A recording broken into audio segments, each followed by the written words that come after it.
Hi, everyone. This is just a very quick video. I know that you've done research using a library before. I know you've done research in the world of public administration and public policy before. This is just kind of a reminder of how to locate these peer-reviewed journal articles that you will then be using for your literature review slash annotated bibliography assignment.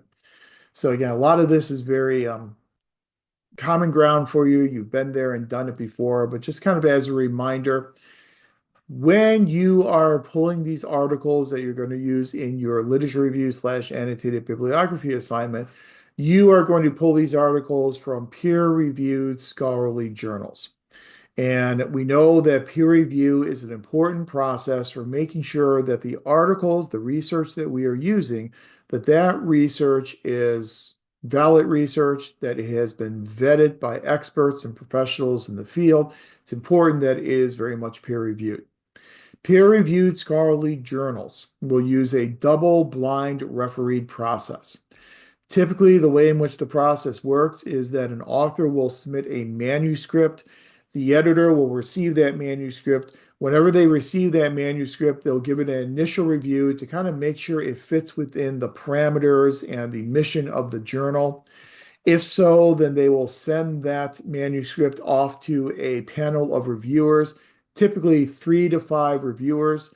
Those reviewers will receive that manuscript with no identifiers attached. So they have no idea who wrote the manuscript, where that person is from. That's why it's a blind refereed process. Those 3 to 5 reviewers will then review that manuscript. They will then provide feedback to the editor.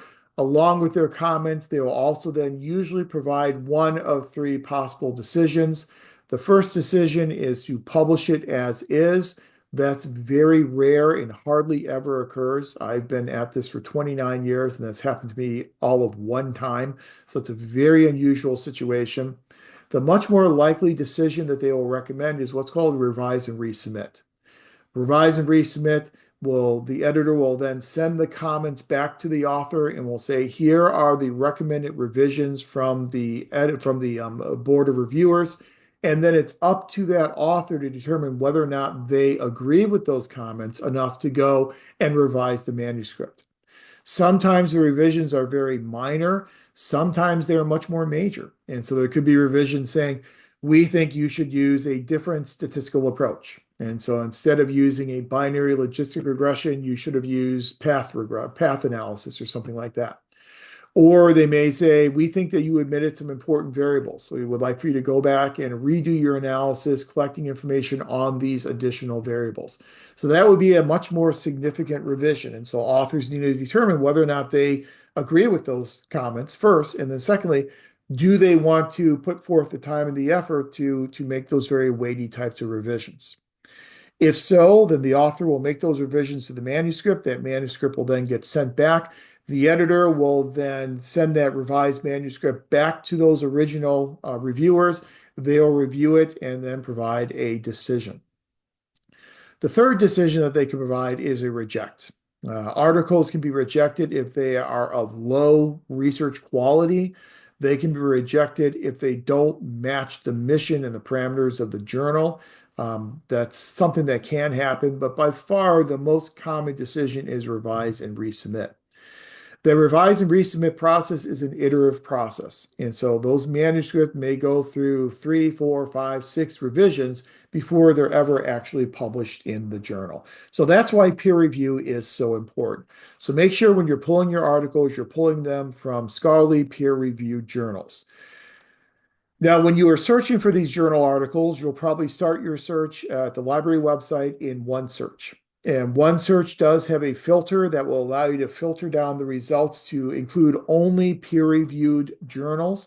That's usually a pretty good filter, but not always. Sometimes the filter will let through some journals that we would not normally consider to be blind refereed, in that they may call themselves peer-reviewed, but it may not be a blind process. Or the editor may be the sole reviewer.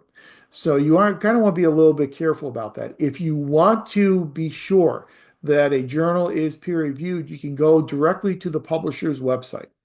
Every journal has a publisher. Go to the publisher's website, and then they will have a link on there for instructions for authors. And you click on that, and it'll then tell authors the entire process their manuscript will go through.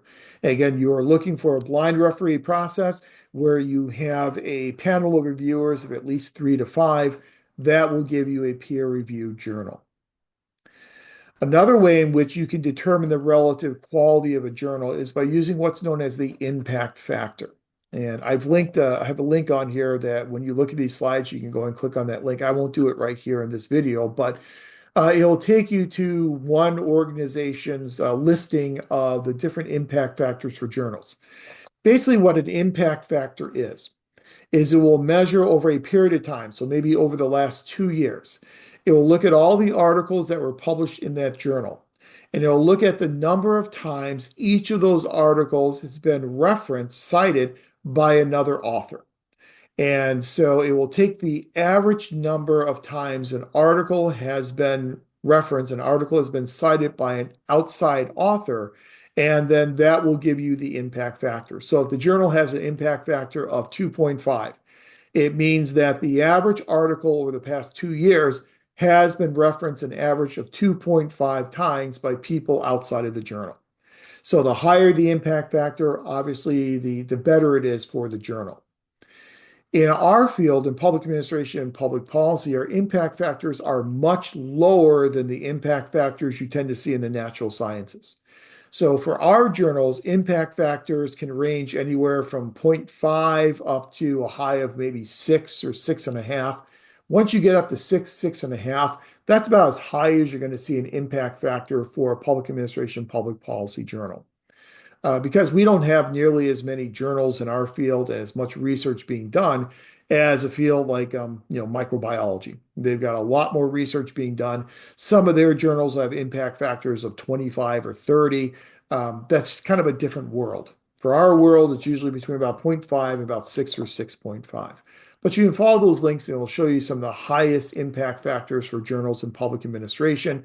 The granddaddy of law and public administration tends to be Public Administration Review, PAR. That's the one that's usually ranked in the first top 1 or 2 journals within the discipline. But there are a lot of other very good journals that are ranked a little bit lower that are still very good peer-reviewed journals that you are certainly welcome to use for finding your articles. The databases where you'll find your articles, again, your starting point is probably going to be OneSearch for pretty much everything. There is a link that will take you to the search engine of OneSearch for the library website. For peer-reviewed articles, they're usually indexed in databases such as JSTOR, ProQuest, Public Administration Abstracts. You've probably used some of these before. Books you're going to find primarily through the OneSearch feature.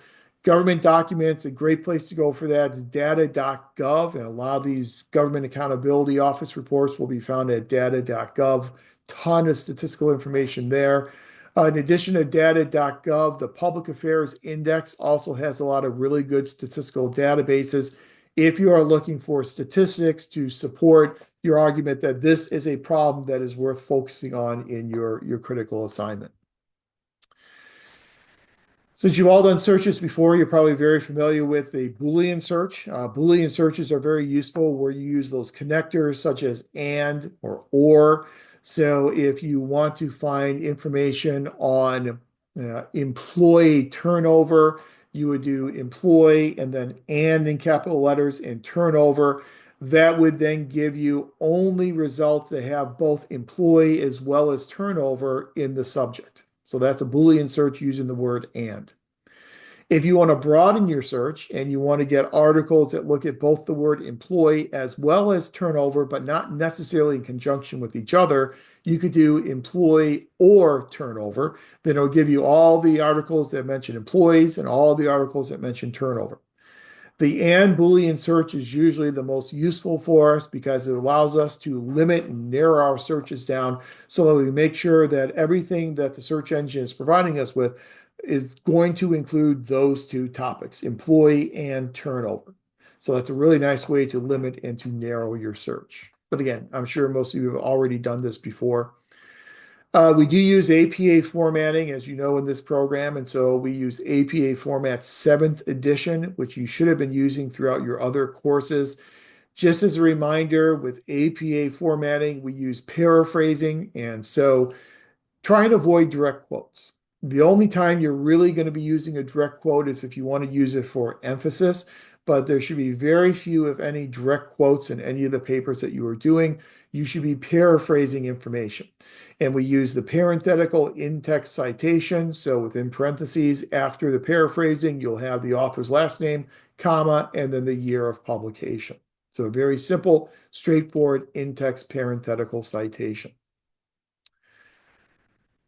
How you cite other things, such as journal articles and books and government documents and websites and personal communication, will depend upon what you are citing. So here on this next slide, here are some examples of how you would cite each one of those different sources. So for a journal article in your reference page, it's last name of the author, comma, first initial of the first name, initial of the middle name, comma, second author, same type of thing. Then and then period, then in parentheses, the year of publication, period, the title of the article. The title of journal articles are not italicized, and each word in the journal, in the article title, is not italicized either. Only the first word in the article title will be italicized. So you see here, title of article, T in title is capitalized, nothing else is capitalized in article title. The only thing you're going to be italicizing will be the name of the journal. So the title of the periodical and the volume number, that thing gets italicized. So it's the journal title, not the article title. And I really emphasize that because I see that mistake made a lot in papers in this program. In parentheses, issue number, if there is an issue number, comma, and then your pages, your page range, and then the DOI. And you're probably familiar with DOIs, but the vast majority of journals articles will have a unique identifier number, a digital object identifier. The DOI, that should also then be included if that exists for that journal. And since the journals you're getting are going to be pretty much 100% online electronic journals, all of those journal articles should have a unique DOI that will be included in the citation. They can see how books are done, kind of similar type of approach with books. The one difference in APA 7th edition now is with books, you no longer have to put the city of publication. You just now have to put the publisher's name. You don't have to include the city because publishers are now located in so many different cities. It's just as unwieldy to list all the cities. And so just publisher name is good enough now in APA. If you're doing data sets, you can see the approach for data sets. Again, for the title of data set, that's going to be italicized. There should be some type of publisher DOI. If there's not a DOI for the data set, then include the URL where that data site was obtained. Then for websites, you'll see the protocol there. Always include the URL so that your reader knows exactly where to go to see this website. And then if you have any personal communication, the first initial and last name of the person, comma, personal communication, comma, and the date when that communication then occurred. One of my favorite resources for APA formatting is Purdue OWL. Their online writing lab has a great APA resource. The link is there for you to follow if you'd like to use it if you don't have an APA manual. They break it down according to the type of source and will give you exact examples of what every single source should look like. Now, I do realize whenever you look up journal articles in a database, there will also be an option to download the citation in a variety of different formats, including APA. You can certainly do that, but I recommend that you check that formatting because what I have found is sometimes when you download the citation in APA, the database's idea of what is APA is not really what is APA. So you want to go through and make sure that that citation actually is in accordance with APA. And again, Purdue OWL is a great resource you can use to make sure all your citations then adhere well to APA formatting. So again, this is just a really brief overview of acquiring journal articles and some of the things you need to remember when you look for these journal articles in terms of what's a peer-reviewed journal, what's not a peer-reviewed journal, and then how you cite some of these sources using APA 7th. hopefully this is all old hat for you. You've been there and you've done this before. But again, just a little reminder video for you as you go about preparing your annotated bibliography literature review assignment, as you go about preparing your critical assignments. So I hope it was helpful. Let me know if you have any questions at all. Send me an email, but hopefully this will help you in locating those journal articles.